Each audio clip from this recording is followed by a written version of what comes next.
Home. It's where you build your legacy, where traditions are started, seeds are planted, meals are shared, and stories are told. We are Chris and Natalie Carpenter, owners of Story Real Estate, and our team of top agents helps people find homes in Moscow, Idaho, and around the country. Have you thought about a move? Contact us to get connected with a top agent who shares your values and puts your family first.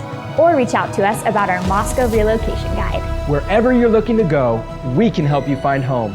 Call us at Story Real Estate or visit us at storyrealestate.com and start building your legacy. Men, right now grab your cell phone, run from your wives, find a quiet spot. I'm going to give you a new book to buy. And I don't want to get in trouble with your wife because I'm sure you got about 30 books already. Probably half of them are not unpacked from Amazon, and you don't need another book, but you do. And I'm going to tell you what it is. It is Robert Gagnon. Have you found your quiet space yet? So your wife doesn't know? Okay. Robert Gagnon's book, who's going to be on the show. This is a show with Robert Gagnon but it's called The Bible and Homosexual Practice, Text and Hermeneutics. Get it. It is a phenomenal book on the topic dealing with homosexuality, sexual identity, man and woman. It's Robert Gagnon in this book does a phenomenal job of walking through theological texts, problems and issues, how to respond. I can't recommend this book highly enough. Really enjoyed him. He was in town. Woo! How long ago was that? I don't know, 2018? Something like that? Yeah, I think it was because we were still at the old piano studio. That was our old studio where Clint Hughes allowed us to record our show up there. Robert Gagnon was in town. I think he gave the graduation speech at New St. Andrews College. And the reason I remember that speech, is because Robert Gagnon was speaking, and out of nowhere, he fell down on the floor like he was dead. And I just remember him doing that and yelling the half of it, at least a portion of his speech from the ground. And I was like, he's like, you will never forget that. He's like, you will forget many graduation speeches, but you will never forget this one. I don't even remember everything he said. I just remember that that's what he did. And he was right. I didn't forget him. And you know what? You won't either. Robert Gagnon is a brilliant mind and really enjoyed him on Cross Politic. And I expect that you will too. Cross Politic begins in 3, 2, 1. I'm a heart that breaks for a dying city. Stop cursing your future. Is not true.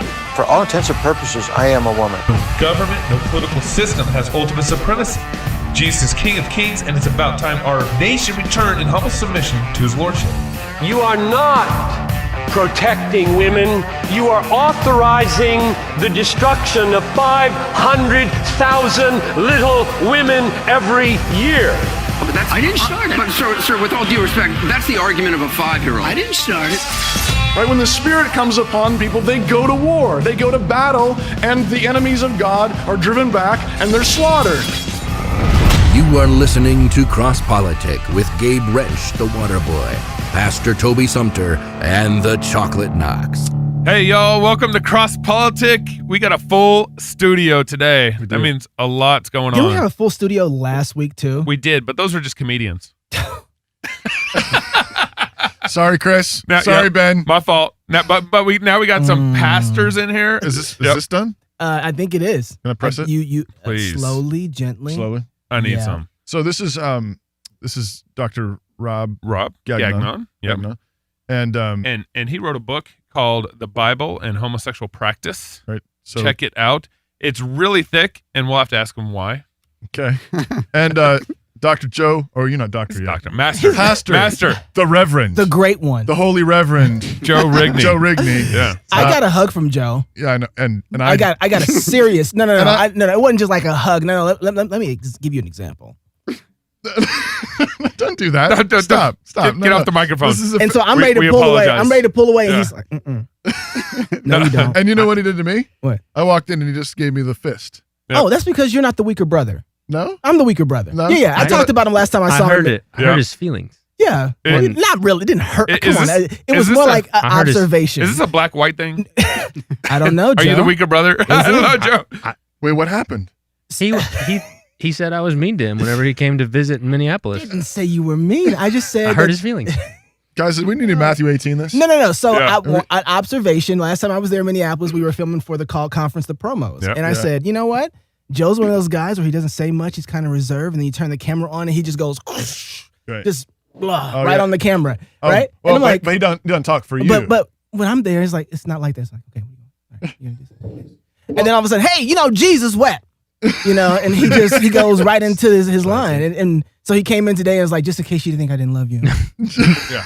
He's doing a little reparations there. Don't pull away. Guys, lean into it. I'm bored of that story. I'm ready to move on. I'm just telling you what happened to me. It was awkward and I loved it, so it was great. Before we get to cross-politic news, are you done? Guys, I am done. You're done. Okay. All right. Thank you for answering your own little. Yes, that's what I do. Before we get into cross-politic news, we got two things I want to make aware to you guys. Make aware. Let's make you guys aware. You're not doing great today. Aware. Make you guys. See, people pay more attention. He's from Texas. Yes. First off, all our new club members and our current club members actually are going to be able to participate in this. We have kind of a cross-politic club kit that we're putting together. And so if you guys sign up for our club membership, which, by the way, is just amazing for us, we really appreciate it. You're going to make cross-politic great again. So please sign up for our club membership. But all our club members are going to get a worldview kit from us, a club kit from us that is going to include Toby's worldview guide on Moby Dick from Canon Press. I didn't even know you wrote that. I know. I didn't know either. He didn't even know I wrote it. Wow. And we're also going to give away Francis Fukushan's book as part of the club package also. Oh, the food book. The food book. What's the title? It's got a title. I don't know. We should relabel it. The food book. The food book. Francis Fukushan. From pastor and chef Francis Fukushan. The wizard. Amazing, kind of a mixed guide of kind of practical theological. So current club members and people who join will get a kit right from Cross-Politic, a couple books, and some other stuff we're going to try to get in there. But for right now, that's what we can promise to you guys. So we're trying to build up our club membership value to you guys. Love you guys. Thank you for signing up. You can go to our website. There's not really a reason for you to support us, but you do.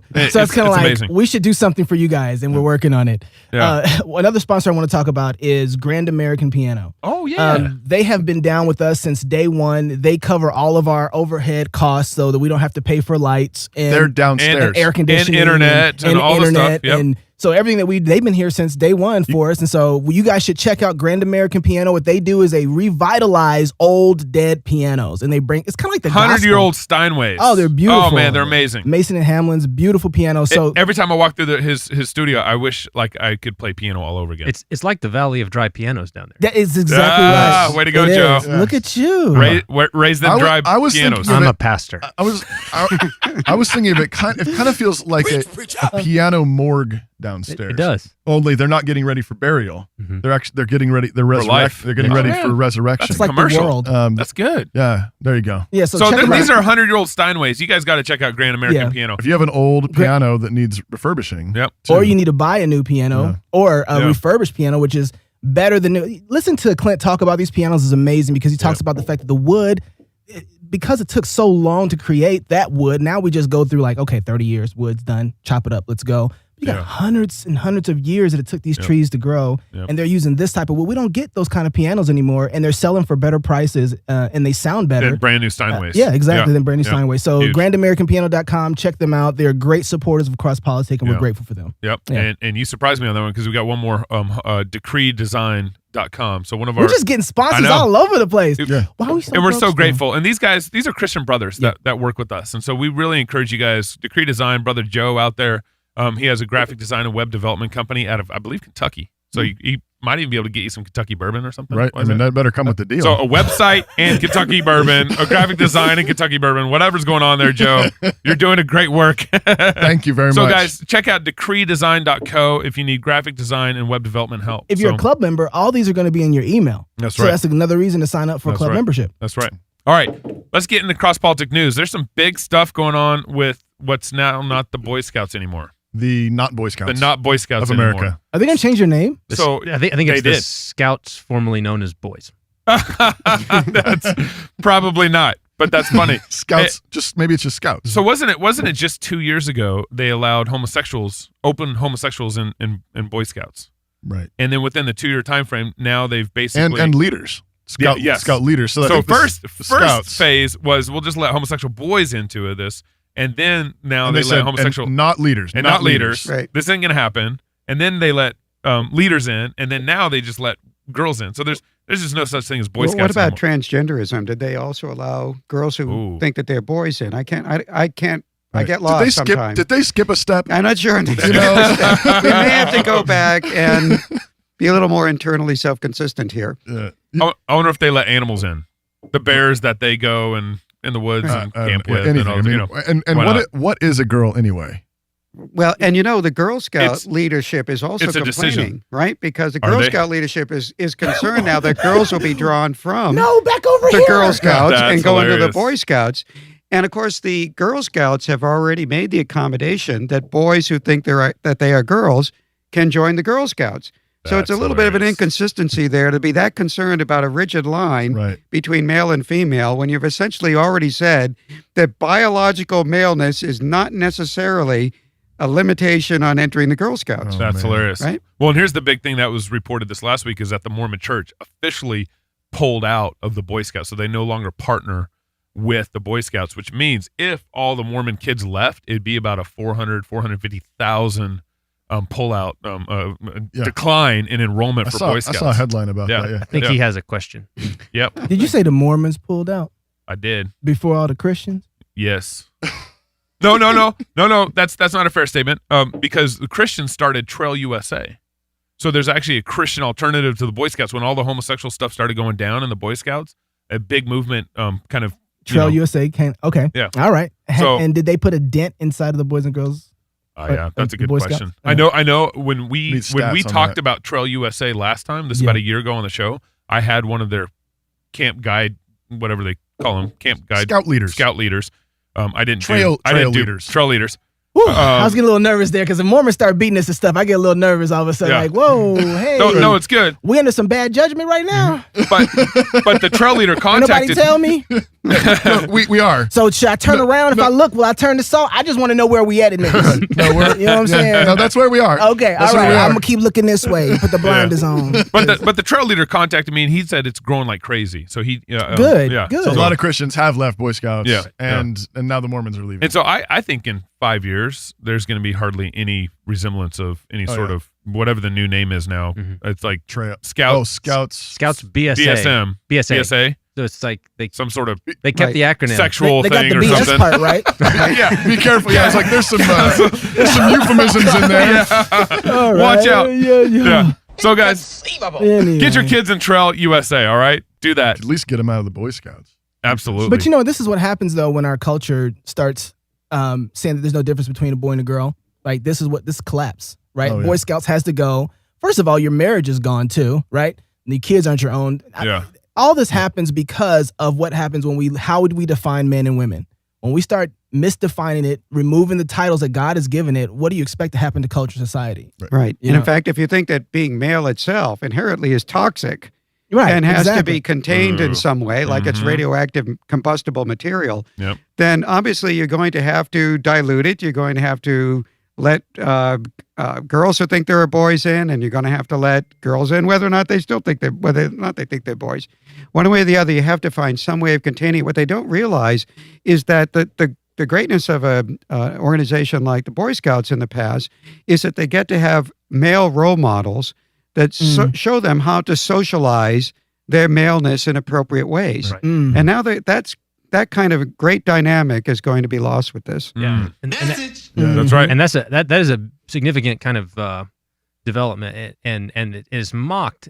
I see it mocked sometimes when people lament the loss of male spaces. Like, so there's Christians who are lamenting the loss of male spaces, where guys can go and kind of be guys. That's why we come here. I know, that's right. And actually, and there's an important place for mixed spaces. Men and women have to be able to be together, and they complement one another.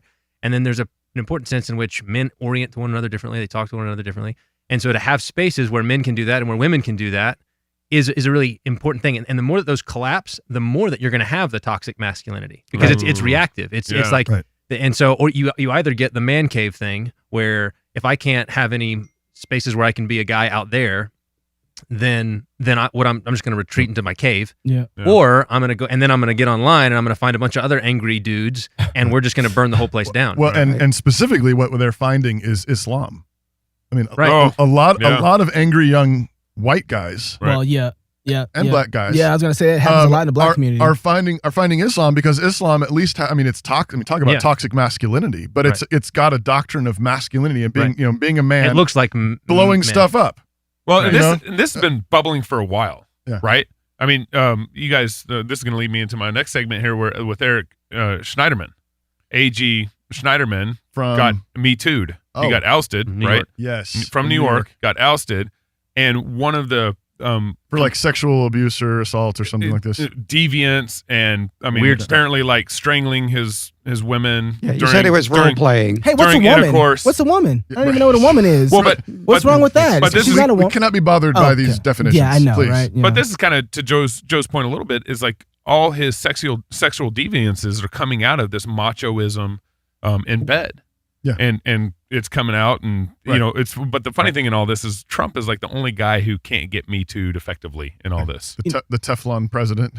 Yeah, everything bounces off him, and Eric, he just has 4 complaints against him. Yeah. Nothing's been verified yet, but he stepped down. Schneiderman spoke at one of the women's marches, right? In New York, yeah. with Weinstein. Harvey Steve. Weinstein? Weinstein. Yeah. It's okay to mess up his name. Nobody cares. Yeah, all right.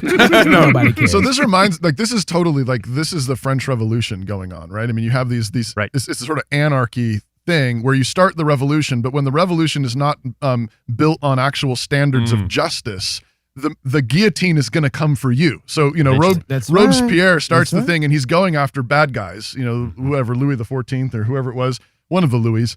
And, all the hierarchy and Marie Antoinette and everybody gets guillotined. But pretty soon, the blood demands more blood. Yep. Right. And you're going to get Me Too'd. I mean, if he who fights, uses the sword, dies by the sword, you Me Too, you're going to get Me Too'd. Right. There's no way to stop the logic of that because there's no logic to it. Right. Well, partly too, I think it's about a sort of abstract image of liberation. And I'm sure here's a guy who apparently, according to women, former girlfriends have testified, he's attempting to choke them, to dominate them.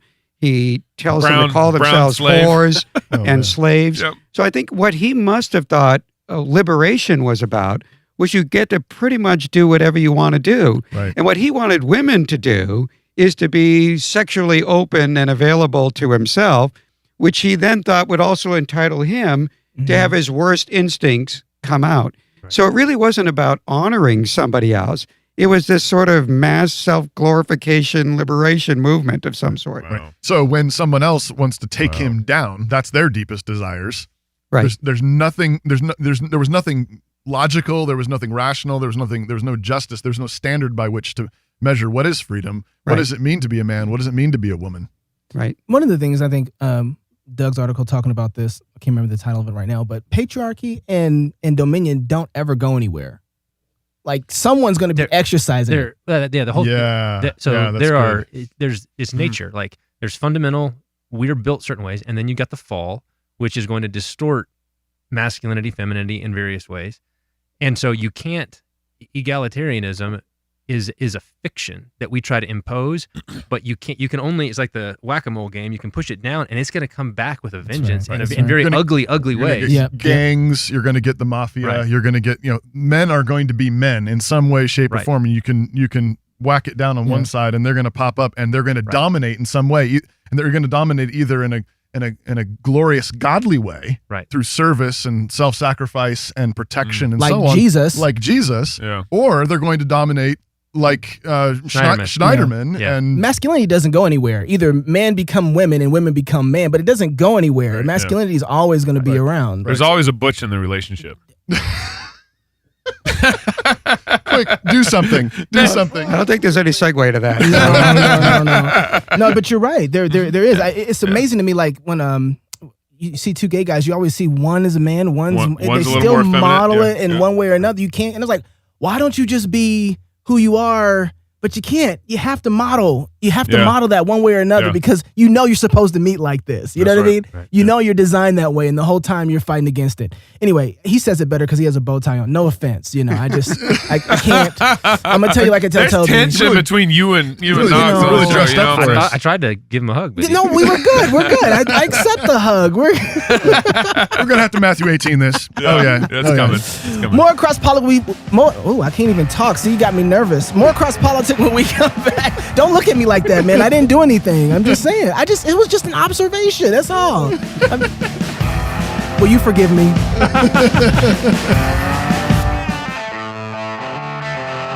It's just complicated. But our relationship? That's all it is. There we go. We're bringing it. No. This song gets me fired up every time. No. You know what? Gabe. Hey, welcome back to Cross Politic. With us in the studio today, we have Dr. Robert Gagnon. He's the former associate professor of New Testament at Pittsburgh Theological Seminary for 24 years. Mm-hmm. Is that right? Correct. Yep. He rocks a serious bow tie. That's great. Yeah, he does. Come on now. He's an elder in the Presbyterian Church USA. Is that true? That's still true? Yes, still true. Holds a BA from Dartmouth, an MTS from Harvard Divinity School, PhD from Princeton Theological Seminary, and... Did you say USA? Yeah. Mm-hmm. Sorry. ACUSA. Dave's like, how do you get... We can talk about that some if you want. All right. I'm going to make some notes. You just blew Knox's mind. Speaking to the lapel, would you please? Yeah. Just making a few Dr. notes. Gagnon's primary fields are Pauline theology and sexuality. USA. His book, The Bible and Homosexual Practice, which you showed a little while ago, Gabe. Still Christian? Has rocked some boats over the years. And Is Ichabod over the door? we also have with us Pastor Joe Rigney. I know he's a Christian. He's a pastor at City's Church. Is that right? City's Church? In Minneapolis. Mm-hmm. Will you tell the third cousin of Jesus I said hi? John Piper, in case you didn't know. Third cousin Jesus, John Piper. Would you let him know? I'll say hey. Yeah, give him a hug for me. He'll love that. You're also a professor at Bethlehem Baptist College and Seminary? Bethlehem College and Seminary, yep. No Baptist. No Baptist. Sorry. Yeah. Bethlehem. I mean, we are, but... Are you ashamed? No. Here, you're a little bit ashamed. Nope. No, okay, just checking. Surrounded by four Presbyterians. Go baptize your kids if you have children. You have courage and conviction. Where did that come from? What about the clarity? The clarity part. Courage and clarity. We'll work on that. We'll work on that. And and you like baseball. So we're gonna talk about courage and clarity, and you guys know that his name's John the Baptist, right? No, baptizer. Right. Baptist. Yeah, it's actually baptizer. Yeah. Baptists have a hard time with their Greek. If you knew Greek, Joe. Occupational noun. Okay, now you're all right. That's right. It is, yeah, That's it's right. really. Yep. We can get that. I was trying to give you a segue into something that we could agree on. Yeah. Which was baseball. Yeah. Yeah. Okay. Just checking on that. So when the glove catches the ball, is it baptized? Okay, anyway. But how do you? But he did do adult submersion, so I think we ought to note that. Yes, okay? that's right. All right. I mean, just like Jesus. I mean, it's okay. You guys are good. Yeah, that's all right. We don't judge you. So we wanted to. I wanted to get over here with this. The Bible and Homosexual Practice. This came out in 2001. And we were talking just before the show began. At the time you wrote this, it was actually, you said, in conformity with the standards of the PCUSA. That's correct. And More notes. Nevertheless, it didn't get a sort of standing ovation, particularly from the folks in your denomination. Well, of course, we have a fair number of people. Certainly had more then than we do now, but people within the renewal side of the PCUSA, who of course are very glad to have something like that out. Yeah. But the vast majority, I would say, of the leadership within the PCUSA was not happy because they were moving in the other direction. What I try to show in this book here, you have lots of arguments that people make with regard to the Bible about the issue of homosexual practice. And there's a tendency to try to find some way of dismissing the biblical evidence by either reframing it in a way which I don't think actually reflects what it is saying, or by sometimes now it's more in the direction of rejecting it. So, for example, a couple of people I've debated recently are willing to acknowledge that Jesus would have opposed every form of same-sex union, committed or promiscuous. That's a or debate? Otherwise. Oh yeah, this is that's a debate. Yeah, no, there's there are most people don't want to concede that point. Who support homosexual unions because they know that's a pretty tough hill to climb when you're saying that Jesus himself would have opposed it, and he would have opposed it based on the Genesis text in Genesis 1:27 and Genesis 2:24, among other things. In his own words. In his own words, right. And his definition of marriage. We can get into that if you want to at some point, which necessarily presupposes a male-female foundation.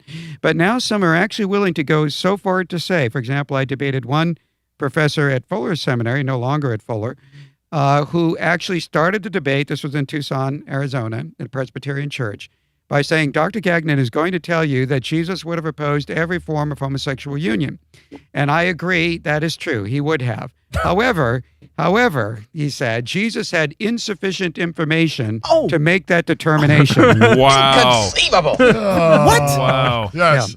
So the Son of God had insufficient evidence and to now make we that have determination. Christological problems now. Yeah. Right, exactly. And that's where it could lead, potentially. What I was trying to do is close off the door to people who are saying that somehow the Bible is serviceable to committed homosexual unions. They might use an argument about promiscuity and argue that those are the only kinds of relationships that were known in antiquity. Or they might use an orientation argument and say that they didn't know anything about any form of congenital basis to same-sex attractions. Or they might use what we call a misogyny argument, that the only reason that people were opposed to homosexual practice was they wanted to keep women down, literally and figuratively. And if you had a same-sex relationship, one woman would be on top, or if in a male-male union, one male would be on the bottom, and they didn't want that hierarchical differentiation to be blurred. That was a big mouthful of syllables. But one of those three arguments. Even like the don't try and say that, Gabe. You can't do that. I'm not going to say this clean on camera, but even like the sexual intercourse and positions were arguments against hierarchy and for egalitarianism at some level. Right. The only problem with the male-male union is that one male would be on the bottom. He would be a receptive partner in a penetrative act. And so we can't have that happen because men are always superior to women. So that's their argument that they use. You're going to generally find one of those three arguments in play. Wow. And what this book was designed to do is to say none of those arguments work. That the scripture is very consistent from Genesis to Revelation, that there's a male-female foundation for all sexual ethics. And in fact, one could even make the case that even the Bible's prescriptions on incest and the Bible's New Testament prescriptions on polygamy are themselves predicated on a male-female foundation for marriage. So that's the bedrock. That's the foundation. And what people are trying to eliminate now is the very foundation for sexual purity. And now what we have to do really to be more consistent is go back and take care of some of the issues that we let go. Like, for example, now we really should support polyamory, at least of a committed type, and close kinship unions, at least of an adult consensual committed type. Well, it seems to me, in all this debate on sexuality and ethics and everything, the root issues really is the scripture inerrant and is God sovereign? Well, it's even more elementary than that. In other words, I don't go out and make the argument scripture is inerrant, therefore listen to scripture. If I did that, not everyone would hear the argument. What I say is this is clearly a core value within scripture itself. So if you want to tell me, well, we don't do X or we don't do Y anymore, how come we're pressing this? The case that I'm making is this is the foundation for everything else in sexual ethics. So if you want to eliminate this foundation, you're going to have to give up standards across the board. As long as the relationship can claim to be adult, consensual, committed, you're going to have to accept every type available. That includes number of partners. That includes close kinship relationships. So what if they're willing to swallow the reductio? Well, some are. Yeah, so I've actually had conversations with a family member where he says, I'm okay with the marriage for a brother and sister, and I'm okay with marriage with 3 or more partners. Well, okay, now it's going to be a little bit of a tougher argument still. But you can make a philosophical argument in addition to a scripture argument. If you want to abide by scripture, you're a Christian, you rightly think Jesus is the Son of God, he has a certain amount of authority as a result of that, then you really don't have any out. If you're not a Christian, however, and you're willing to accept this reductio that you mentioned. Well, I think even Christians are willing to accept that reductio, especially in the PC USA. Right. So yes, I'm still a member. If you didn't know that, that's why we had that little body blow there momentarily. Inconceivable. Anyway, in the end, you can talk about other. There are real reasonable reasons why you would not want to promote homosexual practice. I mean, homosexual practice. Many people want to present a same-sex union as being basically the same as a heterosexual union, only they just happen to be of the same sex, but that's inconsequential anyway, so who cares? Right. There's a lot more to it than that. Yeah. So what do you say? And I think a big part of it, though, is what Rob's book does is it's clarifying, right?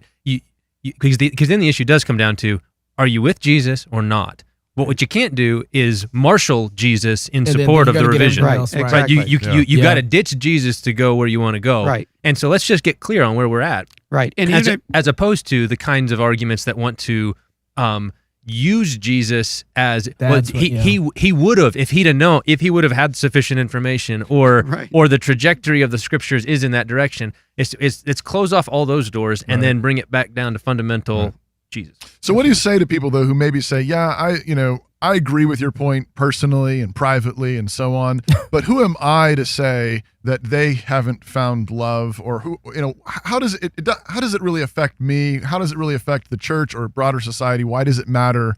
Even though that's my private conviction, I believe in Jesus that way, but I'm not going to force that on you. Why should I oppose it more publicly or broadly? What might you say to that? Well, there are all sorts of different levels to that, answering that. One, of course, is the political issue, which is namely we're seeing the fruits of rejecting a male-female foundation for marriage and the implications for religious freedom and freedom of speech. Now people are being required almost to have coerced speech at certain points. And to affirm this. It's not enough just to say live and let live. Right. You actually have to embrace it. And if you don't embrace it, then you basically have to be pushed out of the public sector completely. Right. To not embrace it is fundamentally to deny the foundation of their morality. I mean, that's right. Morality. They cannot allow disagreement on that point. Right. You're basically the moral equivalent of a racist if you now reject their position. Now, even, as you know, it's even gone to the transgender issue. Right. So you can't even now, if you refer to somebody with a pronoun that appropriately references their biological sex. Right. There are some places like New York City, which you can be fined for doing. And it's extraordinary. Talked about that on the show. So you basically have to lie. They're asking you to do. And if you're not willing to do that, then there are all sorts of occupations you can no longer hold. Right. And you open yourself also up to these fines and other prosecution in other ways. So that's one issue, but it also affects relationships in general. I'm going to say something really radical here. And I need to hit the beat button? Well, make sure your pulse is going, and we can get the medication in if you need it. I'm ready. But this is it, and I'm sorry if I offend anybody here, but men and women are different. Okay, well, I guess that went over like a lead balloon. So men and women actually are different, and they're different in ways that moderate the extremes of the other sex.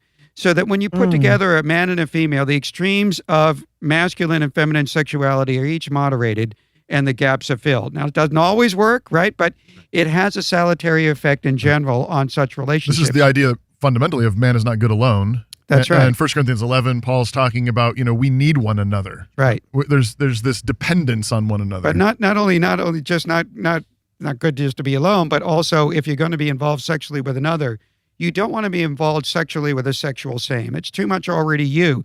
When that happens, the extremes of your own sex get multiplied, exacerbated. Right. They don't get moderated, and the gaps don't get filled. So what we find that the perfect laboratory for this is looking at generally how male homosexual and female homosexual relationships work out. Yeah. And what we find is, what many on the left want to say is that, well, societal homophobia leads to this disproportionately high rate of measurable harm. But what's odd is that the measurable harm is different for each in different ways. So, not surprisingly, with regard to male homosexual unions, you have much higher rates of numbers of sex partners over the course of life than you would in lesbian relationships. This is hardly surprising, given the male libido, right, and male testosterone. And the amount of sexually transmitted infections that homosexual males report is off the charts compared to every single other group, including, of course, lesbians. For women, that's a little more difficult to figure out because as men, we all know that women are better and we're more restrained, they have a more holistic sexuality. I reject anyway. that. I'm going to actually go with that because Men are more genitally stimulated. They're more visually focused. They I like to say better for what? Better, well, yeah. Right. Have babies? A hammer. Men provide some useful elements. I don't want to diss them completely. Thank you. But in lesbian relationships, actually, you might think this is a little bit surprising because they're more monogamous. But lesbian relationships don't last as long, on average, even as male homosexual relationships do. Wow. And the reason for that has not only been suggested by me, but it's also been suggested by 2 women researchers from some California school, I won't mention, that have worked on lesbian family relationships.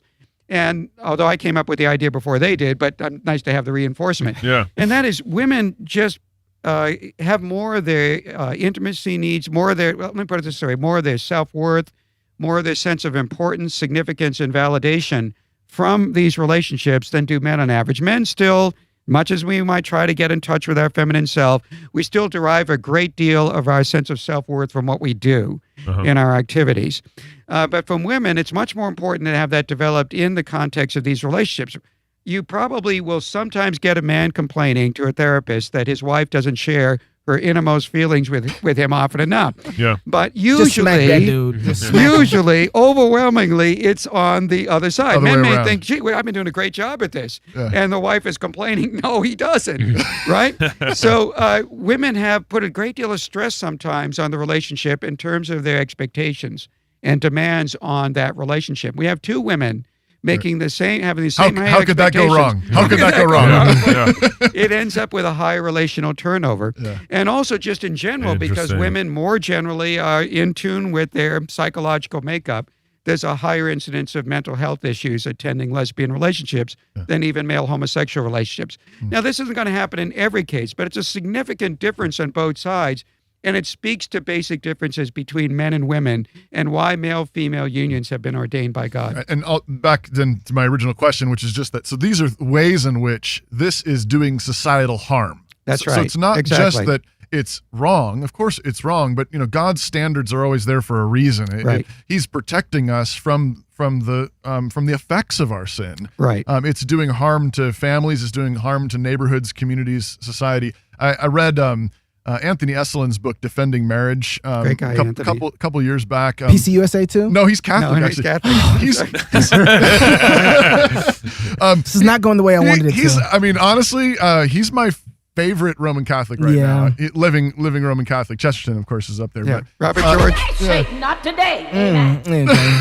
A shout out too for Robert George, Ryan Anderson, Maggie Gallagher, a number of others. There's some solid folks doing really good work. But I remember in Defending Marriage, the thing that he pointed out to me and the chapter that I think hit me the hardest was the way he discussed how homosexuality and homosexual marriage in particular is destroying the nature of friendship.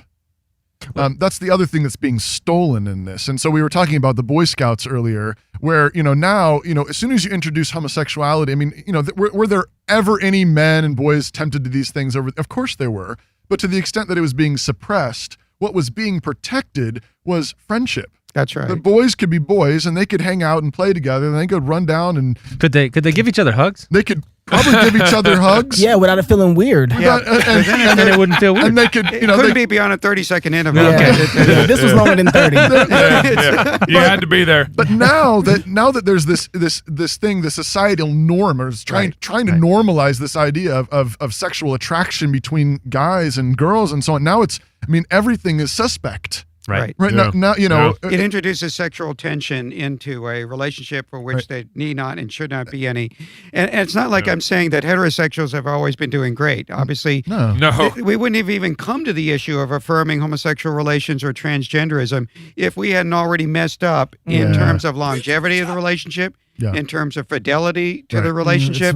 So these are issues like divorce and remarriage and so forth that we have to get a hold of in our own community. But nonetheless, there still is a fundamental difference. What still tends to be the exception in heterosexual relationships is the norm in most homosexual relationships. So when you call that marriage and you're seeing virtually every homosexual relationship, and when I say virtually every, I mean talking about 75 to 90% or more, is not going to be more than a couple of years. So and is not going to be exclusive, right? Because about 40% of committed homosexual relationships are open relationships, where they agree to actually have another part. You can have other outside partners as long as you come back home to me. These inevitably you have to redefine the definition of marriage.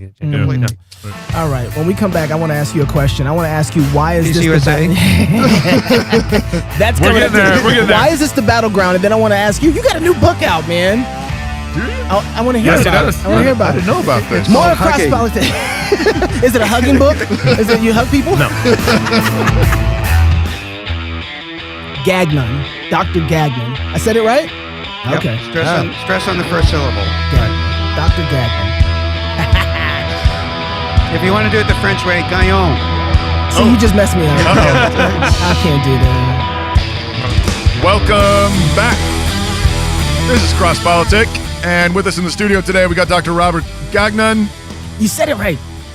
You're not Gabe, so it's great. That's great. And Pastor Joe Rigney. The great one. What? Who, hugs a lot.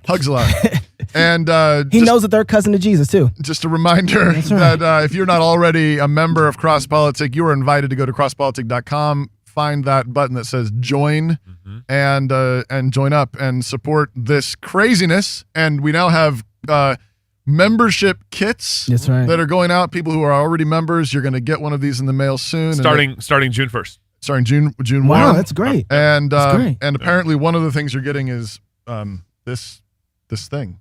Worldview Guide. Something you wrote. Worldview Guide. Yeah, Worldview Guide. Canon Classics. It's something I guess. So you read Moby Dick? Yeah. Wow. No, he wrote the guide. Yeah. He saw the movie. He saw the that's a guide to the movie. Gregory Peck was involved in that. I read the Cliff Notes at least. Yeah. Don't ask me that question. Anyway, So you had a question. So Doc, right now when I look at the landscape of things, I see a lot going on. And I don't know if you guys over there, the PC USA, know of anything that's happening outside of your culture. But right now, big topics are race. And, we follow the Methodists. You guys, are probably the cause of it when I think about it, But race is a huge topic. The Me Too movement has bled over inside of Christendom as well. So it seems like when I look at the landscape, I'm saying, you know what? If you want to get liberalism into conservative thinking, what you got to do is use guilt and sin, and then you fill that with all your liberalism in the back. So you Trojan horse this thing. Well, you have the Black Lives Matter, and we just had this MLK 50 but celebration. it's been going on for a long time. I mean, it's connected. They try to make a connection, and they try to say there's a similarity between sexual orientation and race, even though one condition is benign, immutable, and non-behaviorable, and the other is none of those things. Well, it's amazing to me that Other black than people... that, they're the same. Well, black people are eating it up, too. They're like, yes, the gay is the new black. Are you crazy? Yes. And anyway, so what bothers me is that if this is what's happening right now, because I see this starting to bleed its way over into more conservative... It is, actually. And I also want, if I might make a plug before you even go further, is that Matthew Vines, for example, is trying to make inroads in the evangelical movement. He's done a lot to popularize the work of James Brownson and others. And so tag Matthew Vines on Twitter. We'd love to get him on the show. James Brown, the singer? No. James Brownson. Brownson. Son. Yes. Okay, I got right. you. Yeah. Different guy. So I am actually working on a short book, maybe about 200 pages or so, response to both Brownson and Vines, among other things, and updating that. Hopefully get that manuscript finished in a couple of months. So if this is what's leading, what's the Trojan horse? You mean what's the end result? Well, I mean, if this is what are they trying to sneak in? Yeah, what are they trying to? Through all the sexual because this is a pretty bold move. Homosexuality. Every Christian should go like, no, next. Well, it's kind of to figure out what is next beyond this, because this is the whole shebang right here, right? When you're undermining a male-female foundation for marriage, you're done. Yeah, the rest is just mopping up operations. Yeah. You're trying to be more internally consistent with a program you've already more radically have formulated and approved in accepting such unions, right? I mean, gender itself now is up for grabs. You can't even in some schools, I know this is true in England, in private schools and some places in public schools, and same thing in some private places, schools in the United States, to even be able to call boys and girls, right, or to make that kind of differentiation in sports teams or other activities is already being challenged. So nothing less than gender itself. So what's beyond that? I mean, You tell me. That's pretty radical as it already is. Is that the end game then? Like, okay, we're in the last straw, guys, and this all breaks. I think it's ultimately a sexual free-for-all at that point. I mean, sex is really, it's hard to get beyond the issue of sex. I mean, I'm going to say something radical here. Sex for many people is pleasurable, okay? Yeah. It's supposed to be a private experience. It tends towards self-justification. Careful, guys. And essentially, people want to be able to do what they want to do, sexually speaking. And they want to have that kind of freedom. And Christianity has been viewed as the number one restraint. That's that kind of liberation. Well, this is Satan's playbook. He always uses something to get at your soul. Right. Like he gives you Adam and Eve the fruit. Well, what was the goal of the whole fruit? Was to tear the relationship between God and man. Right. Sex is doing the same thing. It's the Trojan horse is to get at Satan's running the playbook on us right now. We don't even need a Trojan church. horse anymore, do we? We just is like, well, here it is. Yeah, it's not. Yeah, right. it's pretty obvious and clear. Back to your question though, and maybe this is something that tags a little bit with the mainline denomination thing that he keeps poking you about. PCUSA. But which is so. There are more conservative denominations, PCA being one of them, which is, I think, the largest semi-still conservative denomination. Kind of. But a bunch of us are seeing the cracks. Oh yeah. In the dike or whatever you want to call it, in the wall, in the fortress. Yeah, thank you. This is a family show. But my point being though is so. You've seen this happen in the PCUSA. Right. The United Methodist Church has had to, is battling the same thing. The mainline, CUSA, Episcopal Church USA. Do I need to beep that out? Maybe CUSA. Okay. CUSA. Yeah. And this is going to happen in the PCA. It's coming. But what's happened is coming. So back to your question though. So what happened though is I think you're right. I don't think it actually was a bunch of homosexuals coming to the door and saying, "Hey, would you ordain us?" No. Right, because when they did that, the answer was no. Right. But what happened was, I do think that there's been a slow woman deacons. Right. I mean, yeah. It's the boiling frog. Right. Boiling frog. There's a boiling frog thing, and so that's been happening over 50, 60, 70 years. I don't know, longer in our country, and there's a bunch of us seeing the same play being run on the PCA and similar denominations, and we were like, hey, don't do that, don't do. And they're like, you're a hater and you're racist, and they don't seem to see it or think, no, but it's different with us, right? And we've got our Book of Church Order, and we've got our Confession of Faith, and all these kinds of things. I mean, what would you say to our brothers in denominations that haven't fully capitulated yet on some of these things? And this is back to the how do you try to wave your hand and say there's a Trojan horse here? Yeah, watch out. It's coming to a neighborhood church close to you very soon. I mean, it is going to happen, and it is a process, and they do start at a very low level. Let's hear all the voices, and there's a reduction of the significance of the issue. We hear that now in lots of evangelical venues. This is only one of many issues. Why are you making such a big deal of it? This is already the start, That's right? Good. So I've heard those things. Right. I've heard those things. And if it's only one of many issues, and we've already made accommodations on divorce remarriage question. We're all sinners. Right. Eventually, you're going right down the road here. And the thing to realize is that while all sin is equal in one respect, namely, any sin will get you excluded from the kingdom if personal merit is your means of trying to enter in. Oh, yeah. All sin is not equal in all respects. Some sin is more severe than other sins. That's an unpopular view within even evangelical circles, but it's a very biblical view. Yeah. Jesus can talk about weightier matters of the law. When Israel was committing the golden calf episode sin, the text says they committed a great sin. Well, you can't have a great sin if all sin is equal in all respects. So it's going to be that kind of movement, the hearing all the voices, the listening. These people are suffering, and there is some genuine suffering, and we do have to be pastoral, but not in the sense that we allow the camel's nose under the tent to say, hey, this is really not so bad. Think about affirming this, right? Yeah. That's where the church has to say, we cannot allow that kind of desensitizing of the church to take place. It seems to me that one of the things that we're up against is that means basically we have to throw down over relatively minor things, which is really hard to do because somebody says we want to hear all the voices, and they're like, what's wrong with hearing all the voices? Well, nothing in principle, but I've seen this play run 15 times. Exactly. And the end of this is we're not hearing all the voices. There's, and so you have, again, but this happens when we don't have men who are full of the Holy Ghost and who are holy themselves, because they have cracks in their own character and makeup. Yeah, and so sin can, I guess I do need to, okay, you might have a point. And it breaks us down because you got sin in your own heart. Right. These guilty people are very steerable. Exactly. Yeah. Well, that is true. I mean, why in certain churches, like they say the Episcopal denomination, did this issue implode the denomination earlier than many others? You know, there's oftentimes it relates to individual human guilt. And you have children or other relatives or yourself maybe doing things which is a compromise of the Christian ethic. And in order to get that guilt feeling assuaged, if you accept something like homosexual practice, well, you've covered just about every wrong that you've done up until that point, right? I mean, so you get a free pass. In one sense, I mean, like that's why the porn epidemic, in relation to this, and they talk about the studies about how people who look at pornography become much more open to all kinds of other stuff because I can't. How am I going to hold you to a standard that I'm not holding myself to with my computer in my back room or whatever? Yeah. And so in churches, if pornography is live and well, and it is, then you ought to expect that steerability. Right.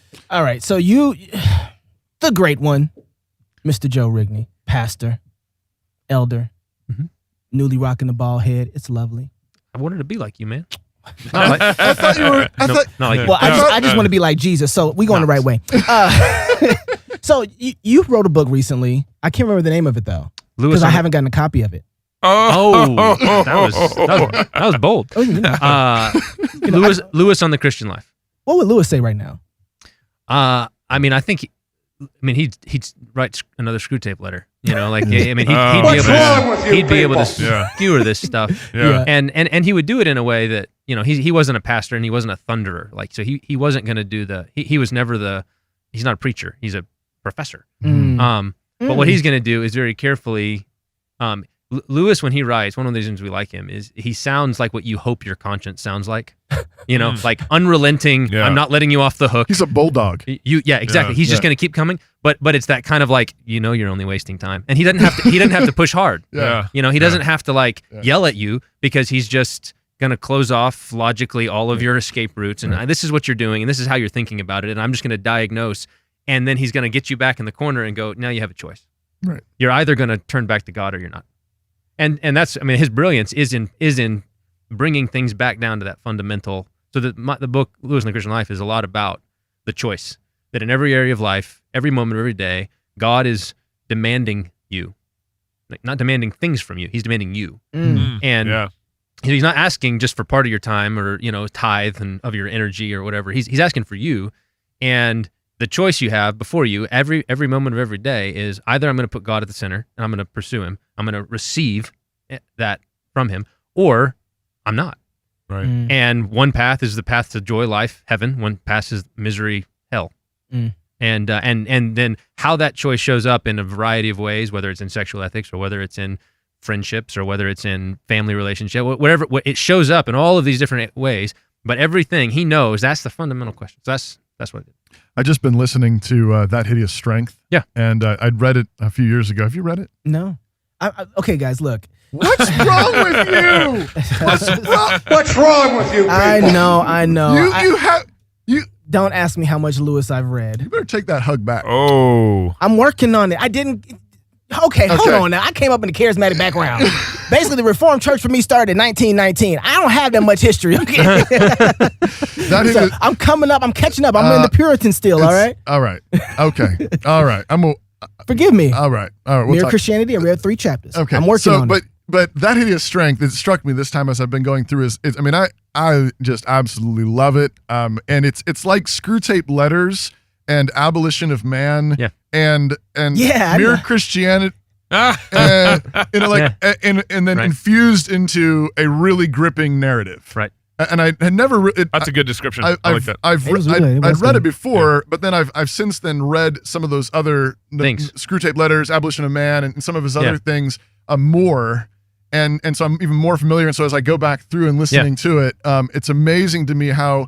I mean, the thing I think you're right. The thing that just I love about Lewis is how he understands how we think. Yeah, he understands how we think, and so That Hideous Strength in particular, to bring it all the way around. I mean, one of the driving things running through that whole story is male-female. Right. It's different, different ways. What does it mean to be a man? What does it mean to be a woman? And that's one of the threads that he's weaving in this story. And these two lost, this young couple that's married and somewhat estranged, working through what it means to be a man, what it means to be a woman, and he gets it. I mean, he gets it then.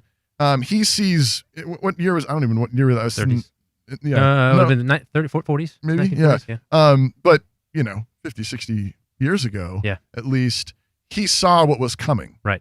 The kind of hubris of man to say, very hard castle. Yeah, that I can create this world in my own image rather than receiving the world as given. But I'm gonna invent my own destiny, my own meaning, my own purpose. Well, if I can create all of these things, then I can recreate what it means to be a man, what it means to be a woman, what marriage is, what a family is, what children are, what all these things. Yeah. And he saw it coming, 60, 70 years ago. If somebody like me who hasn't read a whole lot of Lewis, I've listened to the Screw Tape Letters because it's all audio. Yeah. But with your book, Lewis and the Christian Life, would that be a good place to start? It'd be a good intro in some ways. Like I think that there'll be some chapters that'll be, I don't get what's going on here because you're alluding to other writings. That Hideous Strength. I haven't read that. But in general, it's designed to be a kind of synthetic, pulling from different things. Lewis, prayer. How does prayer relate to this? How does he think about the church? Which was difficult because he's unlike other. It's a part of a series, but the other guys in the series were all theologians and pastors, and so you can kind of think, how do they think about the Christian life? Well, you go look at their sermons, and you can just kind of walk down the topics. And I've got to do that Hideous Strength, which was really fun, but it was a hard deal. Yeah. One of the things that the little that I have read of Lewis and listened to is that when I look at what's going on right now in the culture, Christian fighting, I don't find guys using very much good rhetoric, right? They use a lot of arguments. They want to label it. Well, rhetoric. That was a salute to you. I did that on purpose, Gabe. That's not how this works. Yeah, that's not how that. Really good, rhetoric. But they always want to. Right now, it's happening too with the whole racial thing. They throw an armbar. That's socialism. That's they want to describe Marxism. That's Marxism. Yeah. This is what's happening to you right now, and it's like that's great, but I don't know how to fight it. Right. That's great, but just because a dude's like that's just a fist. He's just punching you in the face. Yeah, I know that. How do I block it? How do I get? Right. So, but with Lewis though, it seemed like he had the whole thing down with rhetoric, and you'd be like, oh wow. Right, and it's that combination of clear-eyed rationality, logic, wedded to an imagination that was just second to none in terms of its ability to connect the logical argument to a kind of potent image. And so Lewis's images are often what make you go, now I get it. Yeah. Yeah, that's right. Absolutely. That's right. Yeah, and he's a gracious bulldog. This is sort of what I think about him. Like, I mean, he's charitable and gracious, but man, he's tenacious and he's fierce at the same time. That's right. And you need to get you some Lewis. I'm working on and get you some That Hideous Strength. Get you some Abolition of Man. And if you're going to do That Hideous Strength, reading Abolition of Man, and then the Inner Ring. Yes. Is one of Lewis's essays, and if you read the Inner Ring and then pay very close attention to some of the characters, you'll see what he's doing is he is narrativizing those essays. And I think this goes back to your question before about the Trojan horse and how these things happen in society and in communities. Is that whole Inner Ring thing is going on? There are people who are guilty, and so they're insecure, they're afraid. They're trying to make it in life. They're trying to have meaning. They're trying to justify themselves. Yeah. They don't want to be left out. And this creates certain kinds of society, certain kinds of communities, and you don't want to get left out of that. And so you begin to make compromises. Right. And that's the story of this guy named Mark in the Studdick. Don't spoil it for me. What are you doing? Mark Studdick. And he's afraid. He wants to make it. He wants to have meaning. He wants to have success. And he feels somewhat guilty. And so he's willing to make these small compromises. And Lewis has this brilliant way of sort of taking that psyche apart and saying, how could a man get to the point where he might do something really evil? Well, watch this. Yes, this is how. And so, we need a whole lot more Lewis up in here. Where do we get your book at? Amazon. Amazon? It's and your books are at Amazon? Yes, both. The Bible and Homosexual Practice, right? Bible and Homosexual Practice. And we'll link to them in our email. Yeah. Right, And you also got the book Live Like a Narnian. Live Like a Narnian. So if you so we get all those signed then, right? That's right. Until next week, love God with all your heart, soul, mind, and strength. Love your neighbor as yourself. Go fight laugh, and feast. And if you're in the PCUSA, get out, get out, get out. I'm sorry, Doc. I'm sorry. No offense taken. What are you still doing over there? Hold on, let me stop the music. Listen, I don't want any hate mail from your wife because you didn't do it. I tried to give you a warning at the beginning of the show. You grab your cell phone, go find yourself, go outside and feed the dogs, go outside and chop some wood or something, and you order your books in private so that you don't get in no more trouble because you got 35 books lined up that you ain't even started reading yet. By the way, have I told you about the Knox Unplugged reading plan? We got one. We got, how many books did we say? I picked 12, Jason picked 12, so there's like 24 books that we're going to go through this year. My goal of books this year is like, do you know Pastor Wilson? I'm like attention deficit. Squirrel! Did you know Pastor Wilson has like read something, I think 80 to 90 books every year since 1979?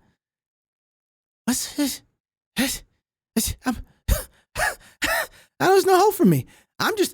This year, I made up in my mind, I'm going to get through 60 books. If I do nothing else, 60 books is what I'm going to do. And me and Jason Farley came up with 24 to put in that 60. The reading list is on Knox Unplugged, which you can get if you have the Fight Laugh Feast app. All that content information is on there. Hey, did you guys send in those emails this week to tell them? I want to know the 30-minute show that we do every day, that versus the, man, I miss the long form media. I wish we, but you can't have both. Either Cross Politic once a week, maybe twice, or every day for 30 minutes. You know, after this week, you're probably saying, nah, how about 20 minutes once a week? I understand that. Hey, listen, thank you so much for supporting us.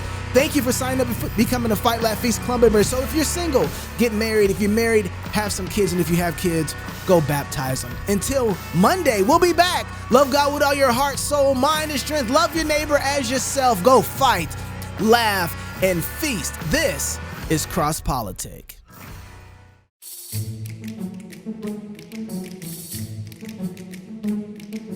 You might be starting to suspect that I am not a very big fan of federal financial aid. So let me confirm your suspicions and admit that I think it has been a bad business. Very bad. But let me first concede that federal aid has helped many millions of Americans, including myself, to fund their college experience. However, we often find that the benefits that we have received from something in the short term are completely undermined when we discover the long-term harm brought by that same thing. Incoming college freshmen are not the only ones that struggle to restrain themselves at the sight of the easy money that comes from student loans.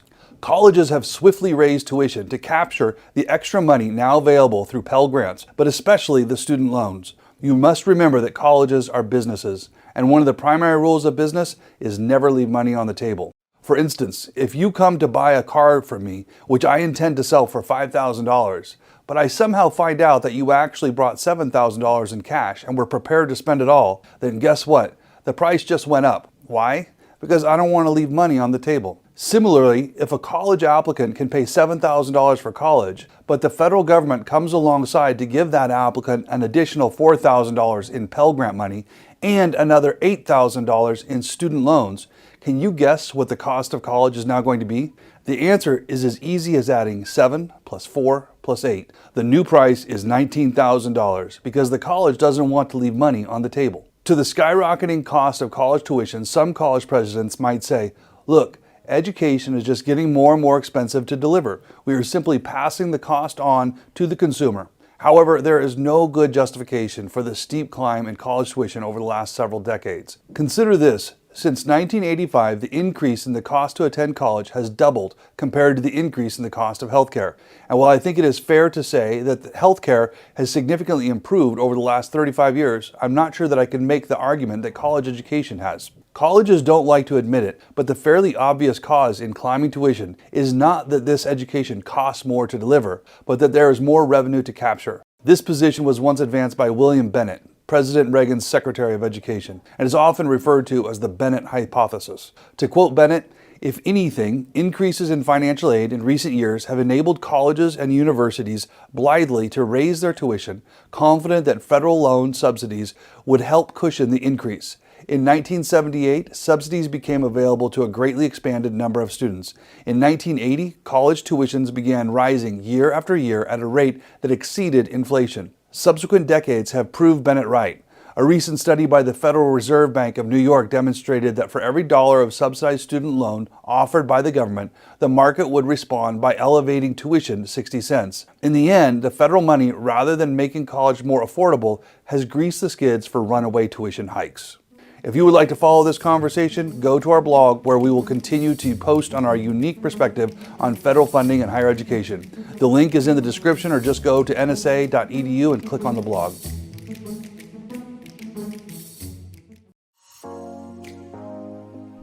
Putting off writing that proposal again? Yeah, we've been there. Proposal writing can be tough. It takes work, and if you're not careful, you can set up your company for failure. Well, that's where we come in.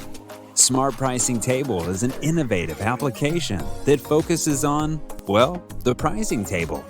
Instead of a static document and constant back and forth, our platform creates interactive proposals that empower your prospects. Not sure if something is needed? Make it optional. Have complicated services that vary? Let your customer do the work with line item upsells. Have reoccurring services? Easy peasy. With Smart Pricing Table, you can create attractive proposals quickly. And our system is built for reuse, so you can get out of that hamster wheel. Give your customers choice and close deals quickly with Smart Pricing Table.